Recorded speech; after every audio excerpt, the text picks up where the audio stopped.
Episode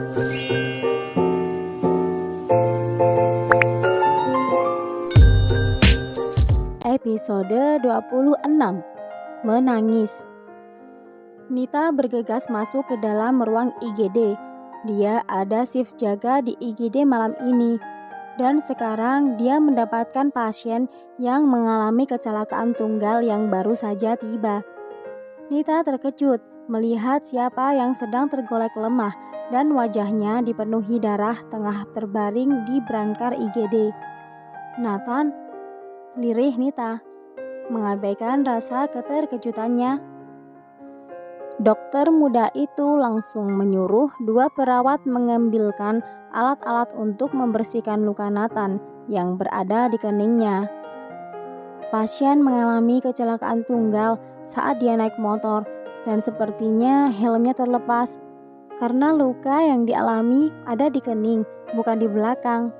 Itu artinya korban mengalami benturan saat terjatuh dan kepala bagian depan terbentur sesuatu.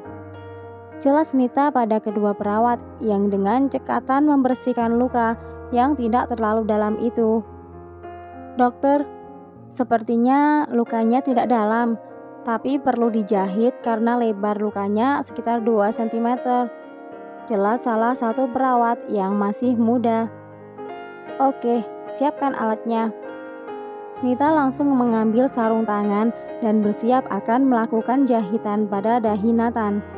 Dia itu masih belum sadar meskipun saat ini wajahnya tengah dipandangi oleh Nita yang baru saja menyelesaikan pekerjaannya.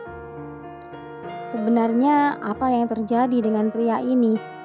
Terakhir kali mereka bertemu saat makan siang ke tempat yang sangat ingin Nita kunjungi. Setelah perdebatan kecil di antara mereka berdua, baik Nita maupun Nathan sama-sama saling diam. Nathan tidak ingin memaksa Nita karena dia sudah berjanji tidak akan memaksakan kehendaknya lagi. Sedangkan Nita sendiri juga masih belum bisa menerima ajakan Nathan begitu saja. Dan setelah itu, Nathan mengembalikan Nita ke rumah sakit dan dia kembali ke kantor meskipun sudah terlambat meeting. Nathan membuka matanya setelah 15 menit dia dipindahkan ke ruang rawat. Dia melihat Nita yang masih sibuk mengecek selang infus yang tadi dipasang oleh perawat. Kamu sudah sadar? Aku ingin menelepon keluargamu, tapi aku gak bisa buka kunci ponselmu. Nomor asistenmu aku juga tidak punya. Sekarang kamu sudah sadar. Apa aku bisa membantumu mengabari keluargamu kalau kamu baru saja kecelakaan? Tanya Nita memberikan ponsel itu kepada pemiliknya.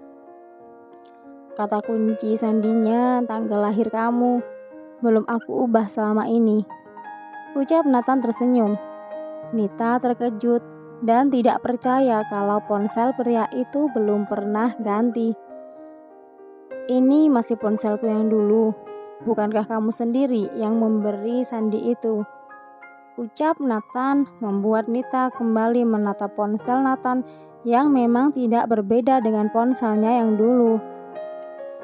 5 tahun lalu, ponsel itu masih sangat mahal karena keluaran terbaru dari merek HP dengan lambang apel digigit itu. Ya, dan dulu ponsel mereka kopelan. Warnanya sama karena Nathan membeli 2 ponsel sekaligus. Kenapa nggak ganti? Tidak penting. Sekarang aku bantu menghubungi keluargamu ya. Nathan menggeleng pelan. Tidak perlu. Aku baik-baik saja. Hanya kepalaku masih pusing. Jawab Nathan tersenyum. Nita menghela nafas. Sebenarnya dia tidak kepo. Tetapi Nita juga perlu tahu apa penyebab luka dan kecelakaan yang dialami oleh Nathan. Sebenarnya apa yang terjadi? Kenapa kamu bisa terjatuh dari motor? Tanya Nita ragu. Nathan memejamkan matanya. Dia tadi baru saja pulang dari rumah kedua orang tuanya dan mendapatkan sebuah kejutan di sana. Aku sedang banyak pikiran. Kamu tahu, Papa dan Mama menginginkanku untuk segera menikah.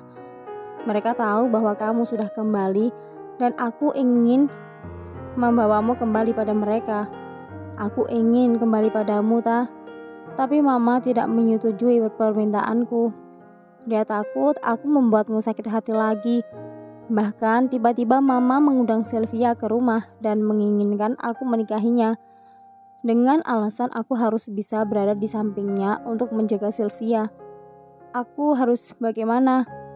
Aku begitu menyayangi mama. Dulu dia menyuruhku untuk menikah denganmu. Aku setuju, meskipun saat itu belum ada rasa cinta, tapi aku tetap menurutinya, ujar Nathan. Lalu sekarang apa yang kamu pikirkan? Apa hanya karena mamamu ingin kamu menikahi Sylvia membuat menjadi kecelakaan? Kenapa kamu tidak menuruti keinginan mama untuk menikah dengan Sylvia?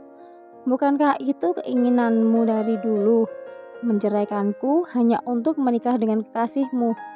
Sekarang keinginanmu sudah direstui. Tinggal kamu menghalalkannya, bukan? Ucap Nita tenang. Membuat Nathan langsung gusar dan berusaha untuk duduk.